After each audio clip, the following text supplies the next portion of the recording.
ಕರ್ತನಲ್ಲಿ ಪ್ರಿಯರೇ, ನಿಮ್ಮೆಲ್ಲರಿಗೂ ಮುಂಜಾನೆಯ ಶುಭ ವಂದನೆಗಳು. ಈ ದಿನ ವಿಶ್ವವಾಣಿ ಪ್ರಸ್ತುತಪಡಿಸುವ ನಿನ್ನ ದಾರಿಗೆ ಬೆಳಕು ಎಂಬ ಕಾರ್ಯಕ್ರಮಕ್ಕೆ ನಿಮ್ಮನ್ನು ಪ್ರೀತಿಯಿಂದ ಸ್ವಾಗತಿಸುತ್ತಿದ್ದೇವೆ.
ಸುವಾರ್ತೆ ಸಾರಲು ನಿನ್ನ ಬರುಣ ಶೀಘ್ರವಾಗಲು, ರಕ್ಷಣೆ ಸುವಾರ್ತೆ ಸಾರಲು ನಿನ್ನ ಬರುಣ ಶೀಘ್ರವಾಗಲು, ಒಂದುಗೂಡುವ ದೇವ ಜನಗಳೇ, ಒಂದುಗೂಡುವ ದೇವ ಜನಗಳೇ. ಈ ದಿನಕ್ಕೆ ನೇಮಕವಾದ ದೇವರ ವಾಕ್ಯ ಭಾಗವು ಪೇತ್ರನು ಬರೆದ ಮೊದಲನೆಯ ಪತ್ರಿಕೆ 3ನೇ ಅಧ್ಯಾಯ 20ನೇ ವಚನ. ನೋಹನು ನಾವೆಯನ್ನು ಕಟ್ಟಿಸುತ್ತಿರಲು ದೇವರು ದೀರ್ಘ ಶಾಂತಿಯಿಂದ ಕಾದಿದ್ದಾಗ ಆತನಿಗೆ ಅವಿಧೇಯರಾಗಿದ್ದವರ ಬಳಿಗೆ ಹೋಗಿ ಸುವಾರ್ತೆಯನ್ನು ಸಾರಿದನು. ಆ ನಾವೆಯೊಳಗೆ ಕೆಲವರು, ಅಂದರೆ 8 ಜನ ಸೇರಿ ನೀರಿನ ಮೂಲಕ ರಕ್ಷಣೆ ಹೊಂದಿದರು ಎಂಬುವಂಥದ್ದೇ. ದೇವರ ವಾಕ್ಯ ಭಾಗವನ್ನು ಆಶೀರ್ವದಿಸಲಿ. ಕರ್ತನಲ್ಲಿ ಪ್ರೀತಿಯುಳ್ಳ ದೇವಜನರೇ, ನಿಮ್ಮೆಲ್ಲರಿಗೂ ಮುಂಜಾನೆಯ ಶುಭ ವಂದನೆಗಳು. ಈ ದಿನದ ಧ್ಯಾನಕ್ಕಾಗಿ ಆರಿಸಿಕೊಂಡಂಥ ದೇವರ ವಾಕ್ಯ ಭಾಗವು ಪೇತ್ರನು ಬರೆದ ಮೊದಲನೆಯ ಪತ್ರಿಕೆ 3ನೇ ಅಧ್ಯಾಯದ 20 ವಚನ. ಈಗಾಗಲೇ ನಾವು ಕೇಳಿಸಿಕೊಂಡಿದ್ದೇವೆ. ಸ್ವಲ್ಪ ಹೊತ್ತು ಧ್ಯಾನ ಮಾಡೋಣ. ಆ ನಾವೆಯೊಳಗೆ ಕೆಲವರು, ಅಂದರೆ 8 ಜನರು ಸೇರಿ ನೀರಿನ ಮೂಲಕ ರಕ್ಷಣೆ ಹೊಂದಿದರು ಎಂಬುದಾಗಿ. ಕರ್ತನು ನೋಹನಿಗೆ ಕೊಟ್ಟ ದೊಡ್ಡ ಆಶೀರ್ವಾದ ಕುಟುಂಬ ಪೂರ್ತಿಯಾಗಿ ರಕ್ಷಿಸಲ್ಪಟ್ಟದೇ ಆಗಿದೆ. 8 ಮಂದಿ ಮಾತ್ರ ರಕ್ಷಣೆ ಹೊಂದಿದರು ಎಂದು ಸತ್ಯವೇದದಲ್ಲಿ ಬರೆಯಲ್ಪಟ್ಟಿದೆ. ನೋಹನು ಮಾಡಿದ ನಾವೆಯು ಅವನಿಗೂ ಅವನ ಕುಟುಂಬಕ್ಕೂ ರಕ್ಷಣೆ ತಂದಿತು. ನಂಬಿಕೆಯಿಂದಲೇ ನೋಹನು ಅಲ್ಲಿಯವರೆಗೂ ಕಾಣದಿದ್ದಂಥ ಸಂಗತಿಗಳ ವಿಷಯವಾಗಿ ದೈವೋಕ್ತಿಯನ್ನು ಹೊಂದಿ ಭಯಭಕ್ತಿಯುಳ್ಳವನಾಗಿ ತನ್ನ ಮನೆಯವರ ಸಂರಕ್ಷಣೆಗೋಸ್ಕರ ನಾವೆಯನ್ನು ಕಟ್ಟಿ ಸಿದ್ಧ ಮಾಡಿದನು ಎಂಬುದಾಗಿ ನಾವು ದೇವರ ವಾಕ್ಯದಲ್ಲಿ ಕಾಣಬಹುದು. ನೋಹನು ಒಂದು ಕಡೆ ಸುವಾರ್ತೆಯನ್ನು ಸಾರುತ್ತಿದ್ದನು, ಮತ್ತೊಂದು ಕಡೆ ನಾವೆಯನ್ನು ಕಟ್ಟುತ್ತಿದ್ದನು. ಅದೇ ಸಮಯದಲ್ಲಿ ತನ್ನ ಕುಟುಂಬದ ಬಗ್ಗೆ ಭಾರವನ್ನು, ಜವಾಬ್ದಾರಿಯನ್ನು ಹೊಂದಿದ್ದನು ಎಂಬುದಾಗಿ ನಾವು ಕಾಣಬಹುದು. ಪ್ರಿಯರೇ, ನಮಗೂ ನಮ್ಮ ಕುಟುಂಬದ ಬಗ್ಗೆ ಜವಾಬ್ದಾರಿ, ಅಕ್ಕರೆ ಬಹಳ ಅಗತ್ಯವಾಗಿರುವಂಥ ವಿಷಯ. ಉತ್ಸಾಹ ಧ್ವನಿಯು, ಜಯಘೋಷವು ನೀತಿವಂತರ ಗುಡಾರಗಳಲ್ಲಿವೆ ಎಂಬುದಾಗಿ ಕೀರ್ತನೆ 118:15 ನಾವು ಕಾಣಬಹುದು. ನಾವು ಒಬ್ಬೊಬ್ಬರು ರಕ್ಷಿಸಲ್ಪಡಲೇಬೇಕು. ಸತ್ಯದ ಅರಿವನ್ನು ಹೊಂದಿಕೊಳ್ಳಬೇಕೆಂದು ಕರ್ತನು ಬಯಸುವಂತವನಾಗಿದ್ದಾನೆ. ಈಗಾಗಲೇ ಯೇಸು ಕ್ರಿಸ್ತನು ಕಲ್ವಾರಿ ಶಿಲುಬೆಯಲ್ಲಿ ರಕ್ಷಣೆಯನ್ನು ನಮ್ಮೆಲ್ಲರಿಗೂ ಕೂಡ ದಯಪಾಲಿಸಿಕೊಟ್ಟಿದ್ದಾನೆ. ನಮಗಾಗಿ ರಕ್ಷಕನಾಗಿ ತನ್ನ ಪ್ರಾಣವನ್ನ ಕೊಟ್ಟಿದ್ದಾನೆ. ಪಾಪ ಕ್ಷಮಾಪಣೆಗಾಗಿ ತನ್ನ ಬೆಲೆಯುಳ್ಳ ರಕ್ತವನ್ನ ಸುರಿಸಿದ್ದಾನೆ. ಹಾಗಾದರೆ ನಮ್ಮ ರಕ್ಷಣೆಗೋಸ್ಕರವಾಗಿ ತನ್ನ ರಕ್ತವನ್ನು ಕೊಟ್ಟಿರುವಂಥ ಯೇಸು ಕ್ರಿಸ್ತನಿಗೋಸ್ಕರ ಇವತ್ತು ನಾವು ಮಾಡಬೇಕಾಗಿರುವಂಥ ಕಾರ್ಯ ಯಾವುದು? ನಮ್ಮ ಕರ್ತವ್ಯವೇನು?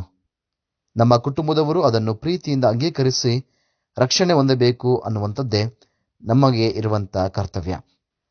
ಯೆಹೋಶುವನು ಹೇಳಿದನಲ್ಲ, ನಾನು ನನ್ನ ಮನೆಯವರು ಯೆಹೋವನನ್ನೇ ಸೇವಿಸುವೆವು ಎಂಬುದಾಗಿ ಯೆಹೋಶುವನ ಪುಸ್ತಕ 24ನೇ ಅಧ್ಯಾಯದ 15ನೇ ವಚನದಲ್ಲಿ ನಾವು ಕಾಣಬಹುದು. ಒಂದು ಕುಟುಂಬದಲ್ಲಿ ಒಬ್ಬನು ರಕ್ಷಿಸಲ್ಪಟ್ಟರೂ ಇಡೀ ಕುಟುಂಬ ರಕ್ಷಿಸಲ್ಪಡುವುದು ಎಂಬುದೇ ಕರ್ತನ ವಾಗ್ದಾನ. ಅದಕ್ಕೆ ನಾವು ಉದಾಹರಣೆಯಾಗಿ ಸೊದೋಮ್ ಗೊಮೋರ ಪಟ್ಟಣವನ್ನು ನಾಶ ಮಾಡುವ ಮೊದಲು ಲೋಟನನ್ನು ಅವನ ಕುಟುಂಬವನ್ನು ಹೊರಗೆ ಕರೆತಂದನು. ಮಾತ್ರವಲ್ಲ, ಲೋಟನ ಹೆಣ್ಣು ಮಕ್ಕಳನ್ನು ಮದುವೆಯಾಗಲಿಕ್ಕಿರುವಂಥವರನ್ನು ಕೂಡ ದೇವರು ಅವಕಾಶ ಮೂಲಕವಾಗಿ ಕರೆತಂದನು. ಆದರೆ ಅವರು ನಾಶನದಿಂದ ತಪ್ಪಿಸಿಕೊಳ್ಳಲು ಸಾಧ್ಯವಾಗಲಿಲ್ಲ. ಯಾಕೆಂದರೆ ಯಾವಾಗ ಅವರು ಅವನನ್ನು ಗೇಲಿ ಮಾಡುವುದಕ್ಕೆ ಆರಂಭ ಮಾಡಿದರೋ ಅವರು ಕೂಡ ಅಲ್ಲಿ ನಾಶವಾದರು ಎಂಬುದಾಗಿ ನಾವು ದೇವರ ವಾಕ್ಯದಲ್ಲಿ ಆದಿಕಾಂಡ 19ನೇ ಅಧ್ಯಾಯದ 14 ಕಾಣಬಹುದು. ದೇವರ ವಾಕ್ಯ ಹೇಳುತ್ತೆ, ಕರ್ತನಾದ ಯೇಸುವಿನ ಮೇಲೆ ನಂಬಿಕೆ ಇಡು, ಆಗ ನೀನು ರಕ್ಷಣೆ ಹೊಂದುವಿ, ನಿನ್ನ ಮನೆಯವರು ರಕ್ಷಣೆ ಹೊಂದುವರು ಎಂಬುದಾಗಿ ಅಪೊಸ್ತಲರ ಕೃತ್ಯಗಳು 16ನೇ ಅಧ್ಯಾಯದ 31ನೇ ವಚನಗಳಲ್ಲಿ ನಾವು ಕಾಣಬಹುದು. ಕರ್ತನಲ್ಲಿ ಪ್ರೀತಿಯುಳ್ಳಂತ ದೇವಜನರೇ, ಈ ದಿನ ಯಾವ ರೀತಿಯಾಗಿ ನೋಹ ದೇವರ ಕೃಪೆಯನ್ನು ಹೊಂದಿದವನಾಗಿ ರಕ್ಷಣೆಯನ್ನ ಅವನು ಮಾತ್ರವಲ್ಲ ಅವನ ಕುಟುಂಬದವರಿಗೂ ದಯಪಾಲಿಸುವುದಕ್ಕೋಸ್ಕರ ಪ್ರಯಾಸಪಟ್ಟನು. ಇದುವರೆಗೂ ಕಾಣದಿರುವಂಥ ಸಂಗತಿ ದೇವರು ಮಾಡುತ್ತಾನೆ ಅಂತ ಹೇಳಿ ಪೂರ್ಣ ವಿಶ್ವಾಸದಿಂದ ತನ್ನ ಕುಟುಂಬಕ್ಕೋಸ್ಕರ ಆತನು ಪಟ್ಟಂಥ ಪ್ರಯಾಸವನ್ನು ನಾವು ನೋಡಿದ್ದೇವೆ. ಹಾಗಾದರೆ ಇವತ್ತಿನ ದಿನ ನಾವು ನಮ್ಮ ಕುಟುಂಬಕ್ಕೋಸ್ಕರವಾಗಿ ಯಾವ ರೀತಿಯಾಗಿ ಪ್ರಾರ್ಥಿಸುತ್ತಾ ಇದ್ದೇವೆ? ನಮ್ಮ ಕುಟುಂಬದ ರಕ್ಷಣೆಗೋಸ್ಕರವಾಗಿ ನಾವು ದೇವರಲ್ಲಿ ಮೊರೆ ಹೋಗುತ್ತಾ ಇದ್ದೇವಾ? ದೇವರ ವಾಕ್ಯದಲ್ಲಿ ದೃಢವಾಗಿ ನಿಂತುಕೊಳ್ಳುತ್ತಿದ್ದಾರಾ? ಭಯಭಕ್ತಿಯಲ್ಲಿದ್ದಾರಾ? ಅಥವಾ ಈ ಲೋಕದಲ್ಲಿ ಜೀವಿಸ್ತಾ ಇದ್ದಾರಾ? ನಾವು ಯೋಚಿಸಬೇಕು, ಅವರಿಗೋಸ್ಕರವಾಗಿ ಪ್ರಾರ್ಥಿಸಬೇಕು. ಅದೇ ರೀತಿಯಾಗಿ ಈ ಲೋಕದಲ್ಲಿ ಹೇಗೋ ನಮಗೆ ಜೊತೆಗಾರರು, ಕ್ರಿಸ್ತನಲ್ಲಿ ಒಂದೇ ಕುಟುಂಬದವರಾಗಿರುವಂಥ ಅನೇಕ ಜನರು ರಕ್ಷಣೆ ಇಲ್ಲದೆ ತಮ್ಮ ಜೀವಿತವನ್ನು ಹಾಳು ಮಾಡಿಕೊಳ್ಳುತ್ತಾ ಇದ್ದಾರೆ. ಹಾಗಾದರೆ ಅವರಿಗೋಸ್ಕರವಾಗಿ ನನ್ನ ಪಾತ್ರ, ನಮ್ಮ ಪಾತ್ರ ಯಾವುದು? ರಕ್ಷಣೆಯ ಸುವಾರ್ತೆಯನ್ನು ಇವತ್ತು ದೇವರು ನಮಗೆ ಜವಾಬ್ದಾರಿ ಕೊಟ್ಟಿದ್ದಾನೆ. ನಾವು ಆ ರಕ್ಷಣೆಯ ಸುವಾರ್ತೆಯನ್ನು ಸಾರಲೇಬೇಕಾಗಿದೆ. ನಮ್ಮಿಂದ ಆದರೆ ಅನೇಕರಿಗೆ ಸುವಾರ್ತೆಯನ್ನು ಸಾರೋಣ. ನಮ್ಮ ಕುಟುಂಬದ ರಕ್ಷಣೆಗೋಸ್ಕರವಾಗಿ ಪ್ರಾರ್ಥನೆ ಮಾಡೋಣ. ಅನೇಕ ರಕ್ಷಣೆಗೋಸ್ಕರವಾಗಿ ಪ್ರಾರ್ಥಿಸೋಣ. ಅನೇಕ ಸುವಾರ್ತಿಕರನ್ನ ನಮ್ಮ ಪರವಾಗಿ, ನಮ್ಮ ಕುಟುಂಬದ ಪರವಾಗಿ ಕಳುಹಿಸಿಕೊಡೋಣ.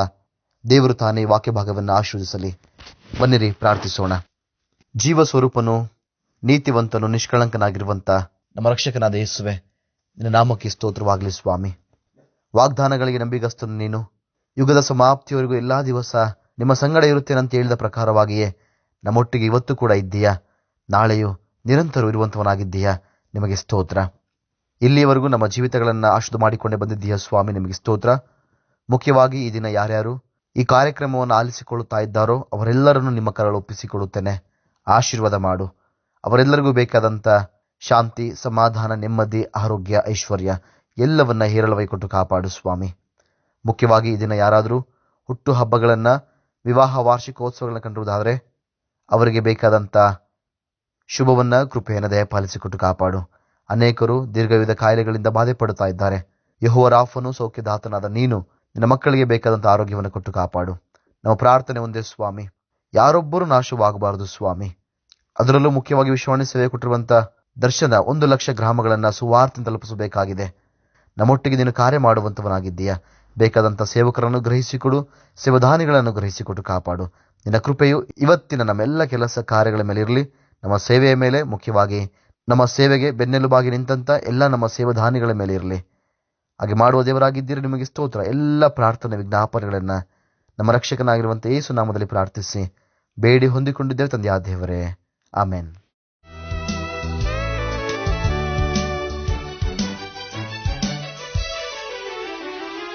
ಸೇವಕರು ಸಹಸ್ರ ಹೋಗಲು, ನಮ್ಮ ಹಸ್ತವರ ಕಳಿಸಲು. ಸೇವಕರು ಸಹಸ್ರ ಹೋಗಲು, ನಮ್ಮ ಹಸ್ತವರ ಕಳಿಸಲು. ಒಂದು ಲೋಟ ನೀರು ಕೊಟ್ಟರೆ 10ರಷ್ಟು ಮೇಲು ದೊರೆಯುವುದು. ಒಂದು ಲೋಟ ನೀರು ಕೊಟ್ಟರೆ 10ರಷ್ಟು ಮೇಲು ದೊರೆಯುವುದು.